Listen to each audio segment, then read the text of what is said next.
The regular care and proper operation of any piece of fine machinery is the one way to prevent malfunction and possible damage to its components.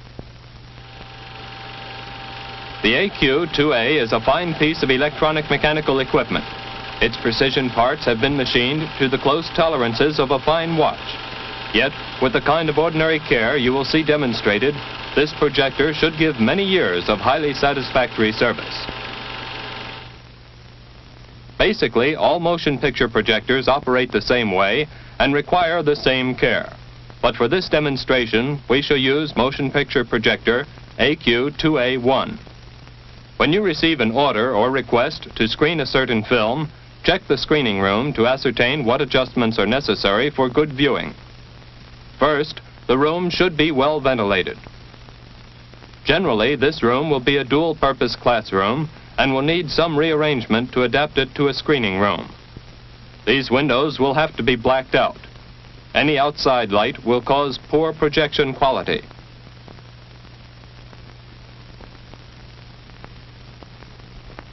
Seats should be placed at an angle for better viewing for everyone.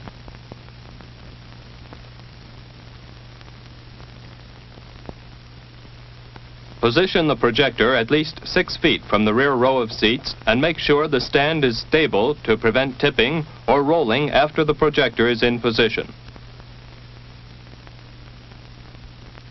The projection stand must be of such height that the projection light beam is at least 4 feet from the floor. Now, set up the viewing screen.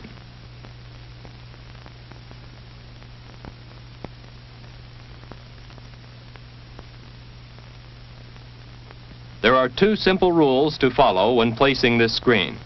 First, place the screen at least 2 screen widths in front of the first row of seats.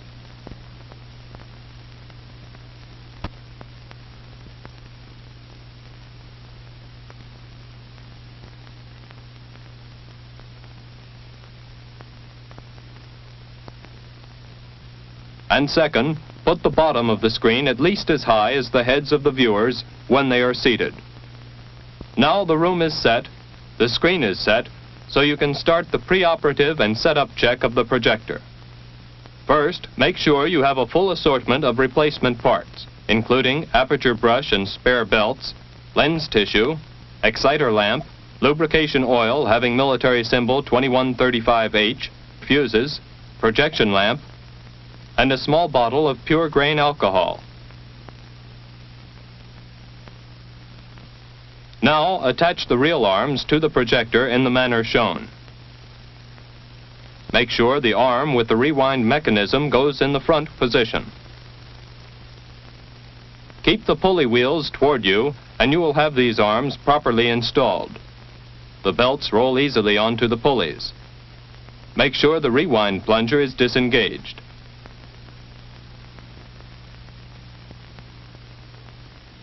The rear take-up arm is installed in the same manner.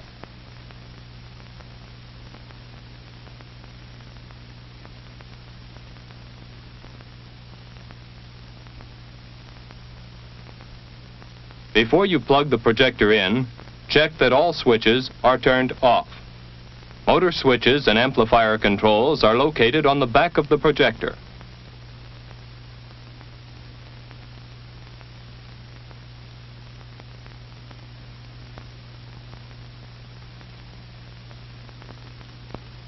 The external loudspeaker receptacle, loudspeaker selector switch, and the AC power receptacle are located on the front of the projector.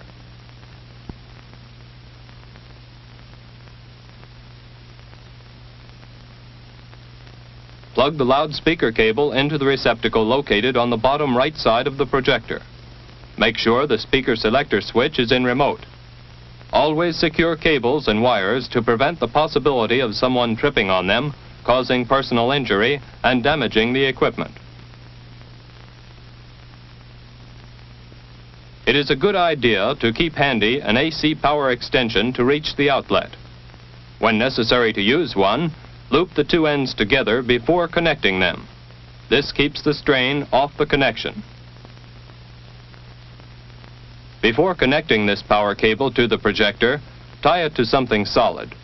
This will prevent a direct pull on the projector in case someone should trip on the wire. Make sure the AC line locks into the receptacle on the projector.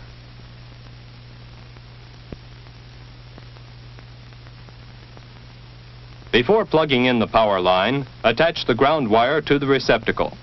This will eliminate the possibility of dangerous shock. Now you're ready to test the projector and make the preoperative checks. Flip the power switch to the on position. This supplies power to both the projector and to the loudspeaker. Turn the volume control to the right to about midway in its range, and as the projector warms up, you should hear a hissing sound coming out of the speaker. Before going any further, let's see how the audio system works. This is the sound optical system that synchronizes and projects the sound with the picture. The exciter lamp projects the light through this sound lens system. This lens focuses a beam of light on the soundtrack at the edge of the film. Should the exciter lamp burn out, turn the locking ring to the right. Then turn the bulb itself to the right and remove. When replacing the bulb, turn it to the left, thus locking it on the registration pins. Then turn the locking ring to the left, then replace the housing. As a further test of the sound system, place a piece of cardboard between the sound lens and the sound drum. This sound indicates the system is working properly. This interrupts the light beam from the sound lens to the photocell. Place the loudspeaker on a stand near the projection screen. Never put the speaker on the floor. Loop the cable around the stand leg to take the strain off the connection on the speaker itself. With your sound system checked out and set up, you are ready to check and clean the projector. Remove the projection lamp cover. Take it all the way off the projector. Caution, be sure the power to the projector is turned off before removing any lamps from their sockets. To remove this lamp, push it down and turn 1/4 turn to the left, then lift it from the registration pins. This is the projection lamp reflector, and this is the condensing lens. Both of these must be clean for sharp, brilliant pictures. Always use lens tissue to clean these, using a gentle circular motion. If there are fingerprints, use a drop or two of alcohol as a cleaner.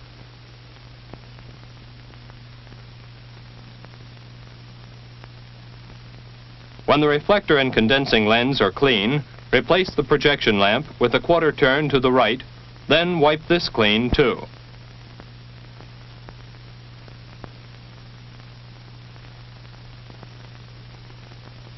Replace the lamp house cover on its hinges and snap it shut.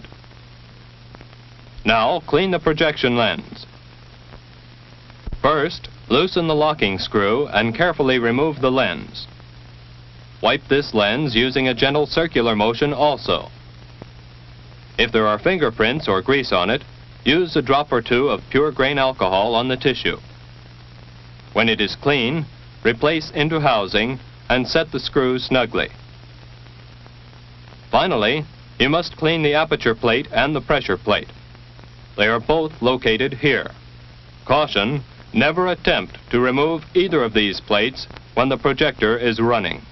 To take these out, first open the film channel by pulling out the release knob here.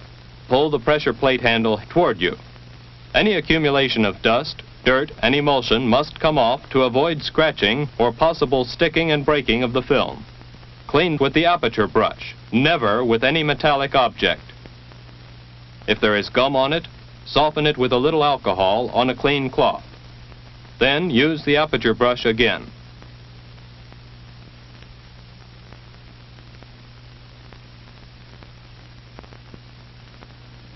Next, take out the aperture plate. Turn the threading knob to retract the shuttle. Grasp the aperture plate on top with your left hand. Pull up and lift out. Remember, these parts come out easily. Never force them. Here again, all traces of dirt must be removed, as you did on the pressure plate. But to get in corners, use a toothpick, stiff card, or a manicurist's orange stick. Never use anything metallic to clean these plates.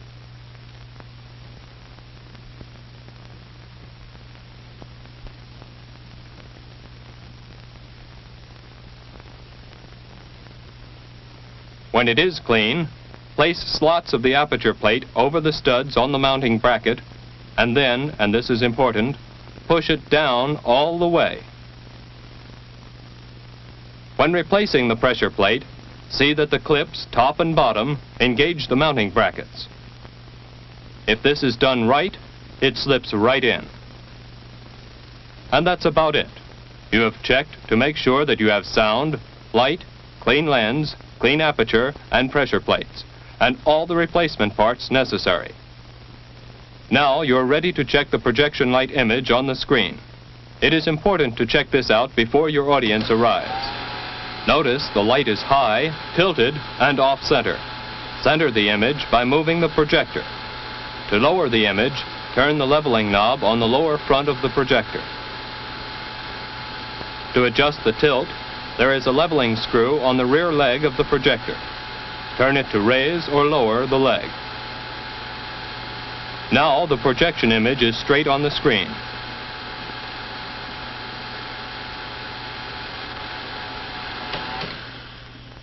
You are ready now to put the film on the projector. But first, make sure the film is the right one scheduled to be shown and is on the reel heads out. Unroll the film to the title and hold it up to the light. You will be able to read the title right side up if the film has been rewound correctly. Then put the reel on the feed reel arm. Measure the take-up reel by comparing it with the feed reel to make sure they are the same size. If you are short of take-up reels, you can get them in the 4 sizes from your film library or order them from the Air Force Film Library Center. Now you are ready to thread the film. First, check the path the film will take. There are no shortcuts to the threading procedure. The course of the film must follow exactly the route as outlined on the projector case. More than 80% of all projector failures during a screening are the direct results of improper threading of the film. With about 5 feet of leader off the feed reel, run the film through the 2 film guide rollers at the top of the machine. Lower the film feed sprocket shoe and place the film under the sprocket, making sure the perforations engage the sprocket teeth. Then close the shoe to lock the film in place. Now turn the threading knob until the words on it read horizontally. Pull out the pressure release knob to open the film channel. Thread the film through, leaving a loop the size indicated on the chassis. Be sure the film is flat against the aperture plate and the teeth are engaged. Then snap the pressure plate in place. Turn the threading knob several times to ensure the proper loop. If the loop does not snap back into position, rethread through the film gate. Now run the film under the guide roller, leaving a small loop, then through the sound sprocket. Check the loop size by pressing and quickly releasing the loop setter button. This loop ensures proper sound picture synchronization. Now put the film under the upper idler roller and over the sound drum. Run the film under the lower idler roller and over the sprocket, but before engaging the teeth in the sprocket holes, pull the film taut. Then back off about half a frame to engage the sprocket teeth, then close the shoe. Now thread around the floating idlers on the right, across the bottom, under and around the lower roller, then to the right of the upper one, and through the top rollers to the left side of the take-up reel. Put the end securely on the hub and turn the reel to take up the slack.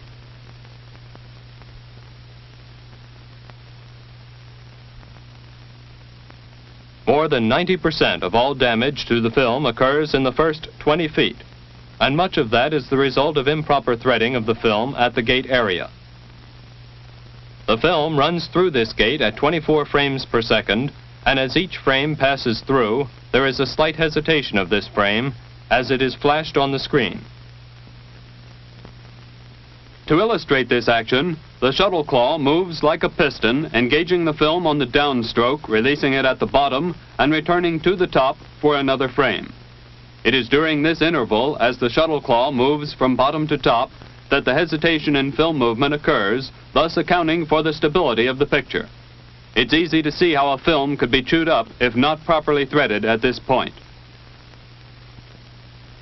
Proper threading is equally important here at the sound drum. To get exact synchronization of sound and picture, there are 26 frames of film between the picture aperture and the sound lens. To ensure this exactness when threading, be sure to press and quickly release the loop setter button. This sets the lower loop in the film gate area to exact size. Always remember to screen it right, thread it right. If any question arises as to the operation of the projector, check Technical Order 10D1-2-9-1. Now it's almost time for your show. So while the audience arrives, let's recap the main things to do in preparation for this moment. Check the room, get it ready. Check the projector and screen placement. Check for spares. Check for power. Check for sound. Check that the image is projected properly. Check the film. And last, check the film threading. You know you have done everything right, so you may rest assured this will be a good show.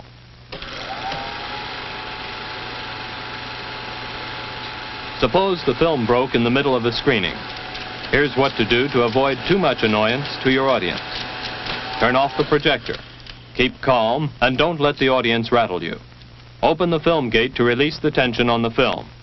Flip open the 3 sprocket shoes and quickly but carefully remove the film from the sprockets. Wind the loose film onto the take-up reel. Lift the broken end of the film and place the new end under it.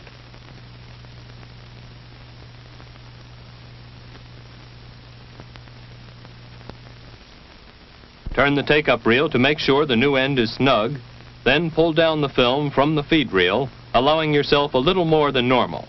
Then start rethreading. Remember, this operation must be performed properly, so take your time. Never attempt to patch or fasten a broken film when a break happens, because you have already delayed the show long enough. You can splice the film after the show or send it back to the library after placing it in the proper can, tails out, with a note inside the can stating the film is broken. Now, suppose you lost a loop during a show. Without stopping the projector, try to bring the loop back by gently pulling on the loop with your index finger. If that doesn't work, adjust the film loop setter knob on the bottom loop. If that doesn't help it any, push the loop setter button on top of the machine. You have just completed a film showing, and as in the majority of screenings, it went along without trouble. Now, what do you do with the film? If it goes back to the library, don't rewind it. Just tape the tail end with masking tape. Never use adhesive tape as it leaves a sticky residue on the film that could seriously damage the projector. Replace the unwound film in the proper can. However, if you want to show it again, you rewind it immediately. Pass the end of the film under the rewind reel and insert it into the slot on the hub. Give it a turn or two to take up the slack. Now engage the rewind plunger by pulling out on it, turning a quarter turn, and letting it snap into place. Then flip the rewind switch on the rear of the projector. Watch the film as it is rewinding to make sure that it goes on the reel properly and not on the floor if something were to happen. When the film is rewound, tape the leader with masking tape.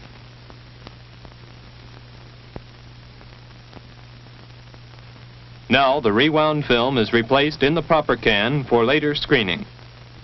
Be sure to disengage the rewind plunger. Follow the procedures outlined in this film, and you'll become the best projectionist in your organization.